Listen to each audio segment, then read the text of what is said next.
In 1965, protests targeted Selma, Alabama, the seat of Dallas County, where fewer than 1% of eligible blacks were registered to vote. And where bully boy segregationist Sheriff Jim Clark and his deputized citizens posse rounded up civil rights activists using Gestapo tactics and cattle prods. SNCC's John Lewis was among more than 2,000 demonstrators jailed in the first months of 1965.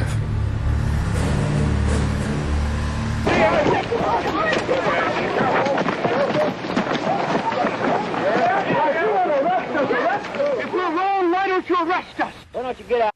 On January 2nd, 1965, King and SCLC joined the SNCC, the Dallas County Voter League, and other local African American activists in a voting rights campaign in Selma, where, in spite of repeated registration attempts by local blacks, only 2% were on the voting rolls.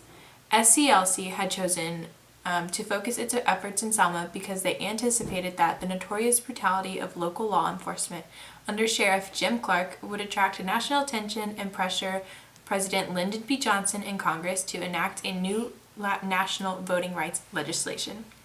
On March 25, 1965, Martin Luther King led thousands of nonviolent demonstrators to the steps of the Capitol in Montgomery, Alabama. After a 5-day, 54-mile march from Selma, Alabama, where local African Americans, the Student Nonviolent Coordinating Committee, and the Southern Christian Leadership Conference had been campaigning for voting rights. The campaign in Selma and nearby Marion, Alabama, progressed with mass arrests but little violence for the first month. That changed in February, however, when police attacks against nonviolent demonstrators increased. On the night of February 18th, Alabama state troopers joined local police, breaking up an evening march in Marion. In the ensuing melee, a state trooper shot Jimmy Lee Jackson, a 26-year-old church deacon from Marion, as he attempted to protect his mother from a trooper's nightstick. Jackson died 8 days later in a Selma hospital. In response to Jackson's death, activists in Selma and Marion set out on March 7th to march from Selma to the state capitol in Montgomery. While King was in Atlanta, his SCLC colleague, Hosea Williams, and SNCC leader, John Willis, I said Willis. Can I just do that last paragraph over again? In response? Yeah. In response to Jackson's death, activists in Selma and Marion set out on March 7th to march from Selma to the state capitol in Montgomery. While King was in Atlanta, his SCLC colleague Hosea Williams and SNCC leader John Lewis led the march. The marchers made their way through Selma across the Edmund Pettus Bridge, where they faced a blockade of state troopers and local lawmen, commanded by Clark and Major John Cloud, who ordered the marchers to disperse. When they did not, Cloud ordered his men to advance. Cheered on by white onlookers, the troopers attacked the crowd with clubs and tear gas. Mounted police chased retreating marchers and continued to beat them.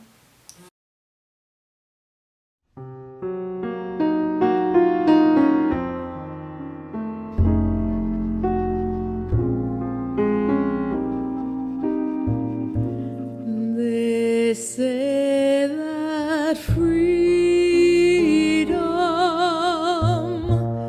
is a constant struggle. They say that freedom is a constant struggle. They say that freedom is a constant struggle. Oh Lord, we've been struggling so long. We must be free. Television coverage of Bloody Sunday, as the event became known, triggered national outrage. Lewis, who was severely beaten on the head, said, "I don't see how President Johnson can send troops to Vietnam. I don't see how he can send troops to the Congo. I don't see how he can send troops to Africa and can't send troops to Selma."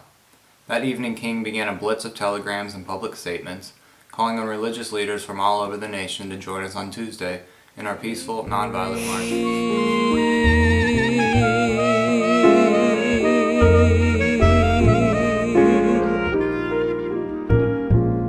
They say that freedom is a constant dying. They say that freedom is a constant dying. They say that freedom. So in the current decade, we've seen mass involvement in protests around the world with culturally diverse crowds preaching for justice in order to unite the world in peace. And throughout these protests previously mentioned, iconic symbols have evolved defining these significant moments in history. Famous symbols such as Hands Up, Don't Shoot in the Ferguson, Missouri protests and rainbow colors in support of gay pride are just a couple examples of the type of impact that these nationally broadcasted events leave with viewers around the country. These symbols are directly connected to the modern and popular usage of social media.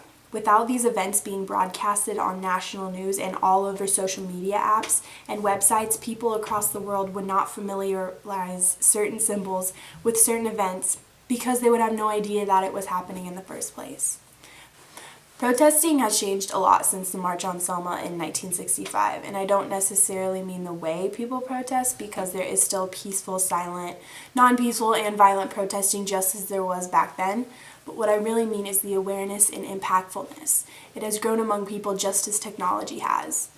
With the whole nation having the ability to follow alongside these protests with options such as petitioning online, donating online, and also posting their own thoughts and ideas online, more people are involved than ever before, whereas in Selma only the local and interested were aware. In today's world, people physically wear symbols for causes that they support, and with every human being on social media, just looking at a symbol can trigger thoughts of events, even if you might not particularly have a stance on it. If you mention social media platforms like Twitter or Facebook in the context of political uprisings in places like Turkey, Ukraine, or Egypt, or even the Occupy movement in the United States, the person you're speaking to will likely A. agree that they can be very powerful tools, or B. argue that they are just sound and fury, signifying nothing and had no real effect on the outcome of these movements. By giving dissidents the ability to share this kind of information quickly, social tools such as Facebook made it easy to connect groups of protesters and plan events. That kind of organizational feature can have a powerful psychological impact because once people know that others share their beliefs or feelings about a movement, it becomes easier to take collective action, something that calls for an information cascade. Governments have more or less caught up to political protesters when it comes to social media. Twitter and Facebook are to become mainstream, and that means governments have figured out not only how to block them, but how to use them for their own social purposes. Some features might prevent protest groups from becoming as cohesive and robust as they need to be in order to survive over a long period of time. Old-fashioned political movements like Selma took years or even decades to develop and build an organization, and while that often meant that political change also took a lot longer to occur, the movements themselves were arguably more powerful. In a sense, it's probably fitting that social media would be a double-edged sword when it comes to political movements, since the internet as a whole has proven to be the same kind of thing. Even as it facilitates piracy and arguably incites hatred and violence, it also promotes creativity and helps people in need find others who share their problems. Selma and modern-day protesting were connected by the ways that the protesting happened and how effective it was or wasn't. Selma protests and riots will forever be remembered by the bravery and brutality that occurred. In today's society, social media has caused protests to not be as effective as they could be, and issues that should have been a bigger focus quickly fade away. But also, with modern-day conflicts, we see less violence, and when there is violence or injustice, the scene is widely spread.